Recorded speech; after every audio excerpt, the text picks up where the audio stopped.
ಹ್ಞೂ ಮಾಡಿರಿ ವಿದ್ಯಾರ್ಥಿಗಳೇ, ಈಗ ಗಣಿತ ಮಾಡಿರಿ. ಭಾಳ ಸರಳ ಅದ ಇದು. ಅವಾಗ ಭಾಳ ಬಿರಿ ಕೇಳ್ತಿದ್ದಿ, ಭಾಳ ಸರಳ ಕೇಳ ನೀವು ಗಣಿತ ಎಲ್ಲ ಮಾಡೋದಾಯ್ತಲ್ಲ. ವಿಡಿಯೋ ಮಾಡೋದಾಯ್ತು ಅಂದರೆ ವಿಡಿಯೋ ಆನ್ ಮಾಡಿರಿ. ಮೊದಲು ಫಸ್ಟ್ ನೀವು ವಿಡಿಯೋ ಮ್ಯೂಟ್ ಮಾಡಿ, ಆಮೇಲೆ ನಾ ಬಂದ ಕೂಡಲೇ ನೀವು ವಿಡಿಯೋ ಏನು ಮಾಡಬೇಕು, ಆನ್ ಮಾಡಬೇಕು. ತಿಳಿತಲ್ಲ? ಓಕೆ, ಬಂದ ನೋಡಿ. ಎಲ್ಲರೂ ಬೋರ್ಡ್ ಕಡೆ ನೋಡಿ. ರಾಹುಲನು ಒಂದು ಹಳೆಯ ಟೆಲಿವಿಷನ್ನು ರೂಪಾಯಿ 3,000 ಕೊಂಡುಕೊಂಡನು. ರೂಪಾಯಿ 300ಗಳನ್ನು ಅದರ ರಿಪೇರಿಗಾಗಿ ಖರ್ಚು ಮಾಡಿದನು. ಅವನು ಹಳೆಯ ಟೆಲಿವಿಷನ್ ರೂಪಾಯಿ 3,500 ಮಾರಿದನು. ಅವನಿಗೆ ಎಷ್ಟು ಲಾಭ ಸಿಕ್ತು? ಕೊಂಡ ಬೆಲೆ 300 ಅಂತ ಹಚ್ಕೋಬಾರ್ದು. ಇಲ್ಲಿ ಒಟ್ಟು ಕೊಂಡ ಬೆಲೆ ಹಚ್ಕೋಬೇಕು. ಒಟ್ಟು ಕೊಂಡ ಬೆಲೆ ಅಂದರೆ ಏನು? ಕೊಂಡ ಬೆಲೆದೊಳಗೆ ನೀವು ಖರ್ಚು ಮಾಡಿದ್ದನ್ನು ಕೂಡಿಸಿದ್ರೆ ಏನಾಗ್ತದೆ? ಅದು ಒಟ್ಟು ಕೊಂಡ ಬೆಲೆದಾಗುತ್ತೆ.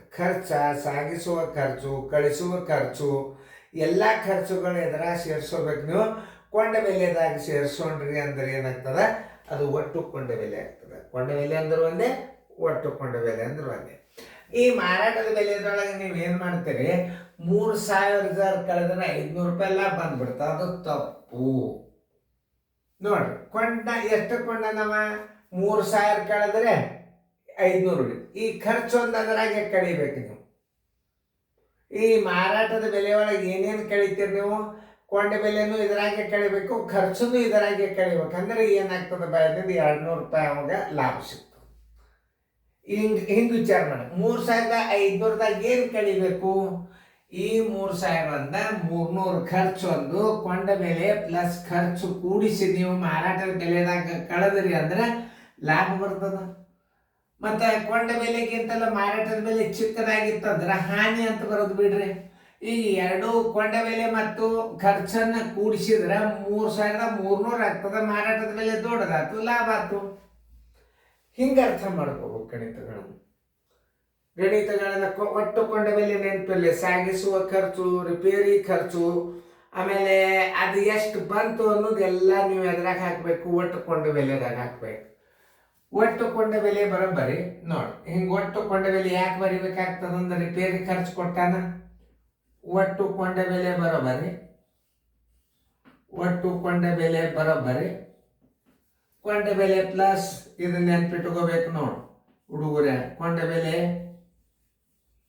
ಪ್ಲಸ್ ಖರ್ಚು, ರಿಪೇರಿ ಖರ್ಚು, ಸಾಗಿಸುವ ಖರ್ಚು, ಒಟ್ಟು ಖರ್ಚು ಏನು ಬರ್ತದೆ ಅದು ಒಟ್ಟು ಕೊಂಡ ಬೆಲೆದಾಗ ಬರ್ತದೆ. 3,000 ಪ್ಲಸ್ 300 ಖರ್ಚು ಬರೋಬ್ಬರಿ 3,300 ಏನಾಯ್ತು? ಕೊಂಡ ಬೆಲೆ ಆಗ್ತವೆ.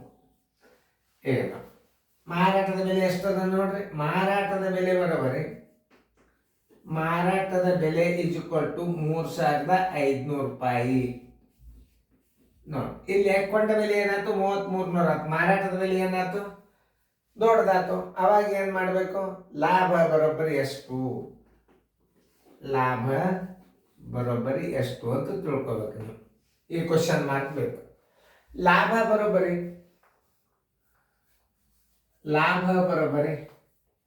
ಮಾರಾಟದ ಬೆಲೆ ಮೈನಸ್ ಕೊಂಡ ಬೆಲೆ. ಕೊಂಡ ಬೆಲೆ ಯಾವಾಗಾದ್ರೂ ಸಣ್ಣದಿರ್ತದ ಲಾಭದಾಗ, ನೆನ್ಪಿಟ್ಕೋರಿ. ಮಾರಾಟದ ಬೆಲೆ 3,500 ಆಯ್ತು, ಕೊಂಡ ಬೆಲೆ 3,300 ಆಯ್ತು, ಕಳೀರಿ 200 ರೂಪಾಯಿ ಆಯ್ತು. ಆದ್ದರಿಂದ ಆನ್ಸರ್ ಲಾಭ ಬರೋಬ್ಬರಿ 200 ರೂಪಾಯಿ. ಆನ್ಸರ್ = 200 ರೂಪಾಯಿ. ಉತ್ತರ ಸಂಖ್ಯೆ 200 ಎಲ್ಲರೂ ಹುಡುಕ್ಯಾಡ್ರಿ.